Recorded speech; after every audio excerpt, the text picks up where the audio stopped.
The Ukrainian lawmakers had voted to demand that anti-corruption non-governmental organization and investigative journalists should publish their assets and declaration online. The initiative has come from a former anti-corruption activist and current member of Народный Front party. This is the second biggest party, Tatiana Chornovol. Yet numerous sources have confirmed that this, here you can see Tatiana, but numerous sources have confirmed to Hromadske that this project is supported by the presidential administration and some of the key politicians in the country. That is not the just initiative of a one personality.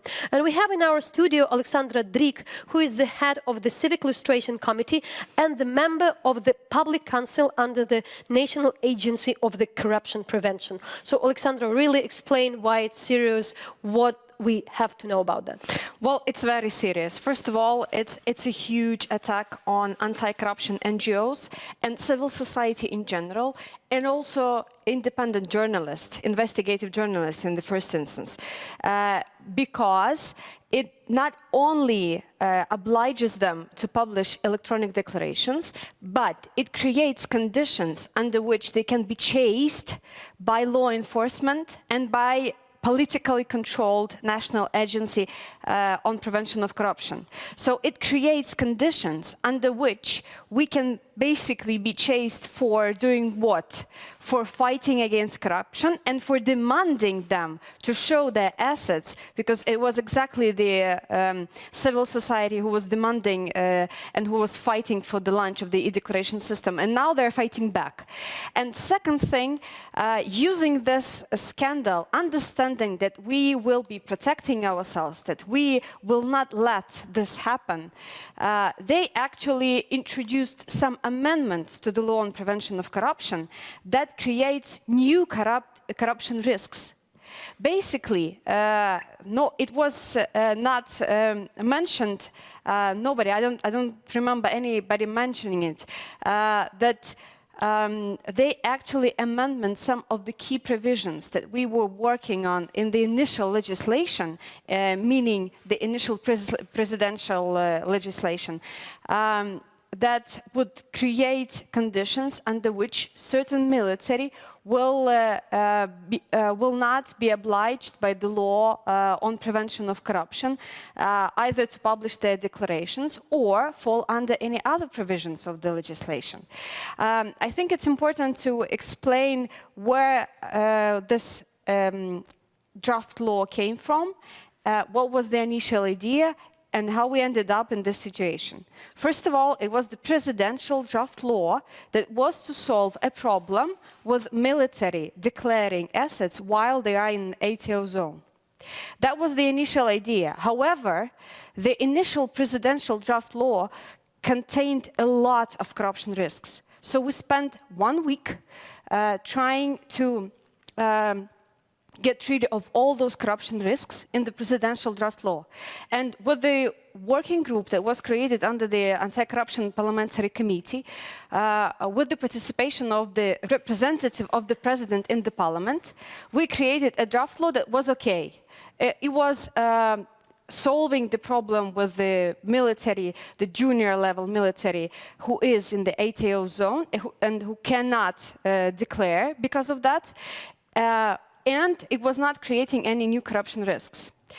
When the draft law was voted in the parliament, they included, and it only included, it had, the draft law that we worked on had 5 amendments to the law. That's it. But during the voting and before the voting, 49 other amendments were submitted to the parliament.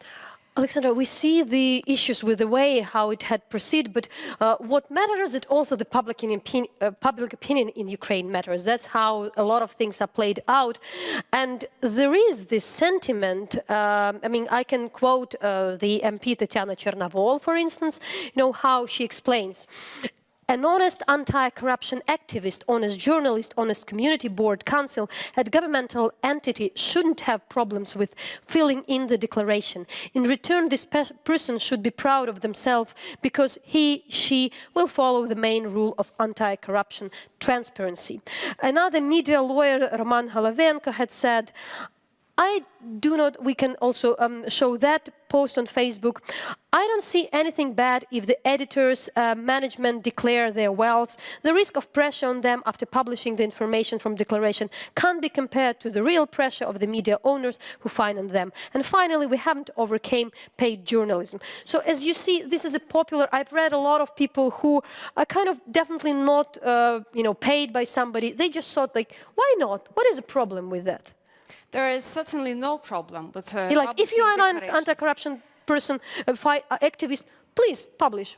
What's wrong? There is no problem at all with publishing declarations, provided that it is required without the violation of the Constitution, in a method that corresponds with the existing legislation, with guarantees that we will not be chased, and provided that we are not equaled to the state officials.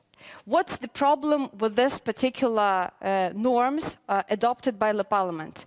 They are violating Constitution. Second, they are discriminating. What is the difference between anti-corruption NGO and NGO, for instance, that controls and monitors the reform of the judiciary or the state reform? What is the difference between these NGOs? Second, why are we supposed to submit these declarations and be subject to criminal liability as the state officials, just like the state officials? These are not Are we receiving public money? No, it's us who are paying the taxes and who requires the state officials to explain whether they live on their salary or whether they are involved in corruption. So there was a huge condemnation of this law. The Commissioner for European Neighborhood Policy and Enlargement, Johannes Hahn, has written the following: civil society organizations fighting corruption play a crucial role in this regard. E-declarations should target corruption in public administration, not hamper work of civil society. Changes to the law on e-declaration are a step back, not forward, and should be reconsidered. We have a tweet from the UK ambassador to Ukraine. While I'm a bit too fast with that, so what she says, changes to e-declaration law is a serious step back, could limit NGO capacity, expose them to pressure and affect reforms, needs urgent review. As well, we have the Canadian ambassador who really also says that it's the biggest question about the rule of law in Ukraine are the assets of anti-corruption activists at the expense of grants. You're on the edge. This is, the government could say there's a pressure from the Western governments, but really, can it influence on something? Can you explain to what can be changed? Do the president still can do something? Can we roll back? And also shortly explain.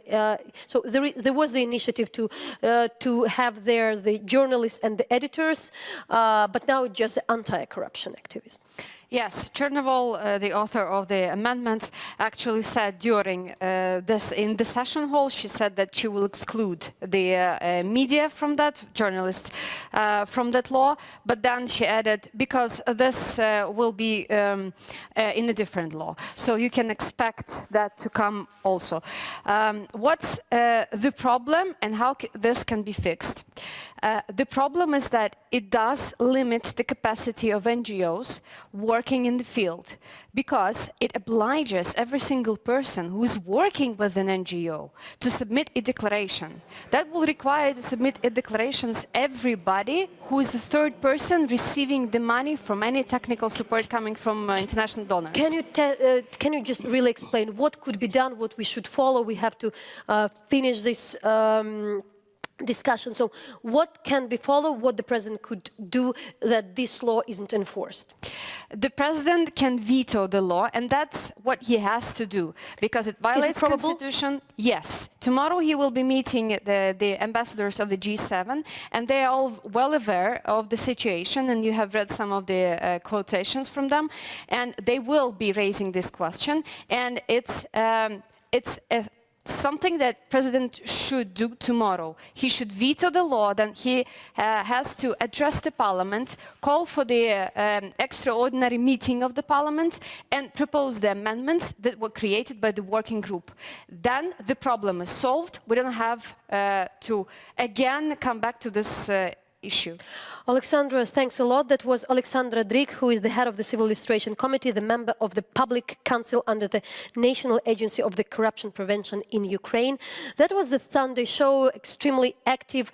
There is a lot to tell. We are following 24/7 what's happening in Russia, in Belarus, in the region and in Ukraine. So please go to our webpage. We are there. Go to our social networks. And I'm saying you goodbye.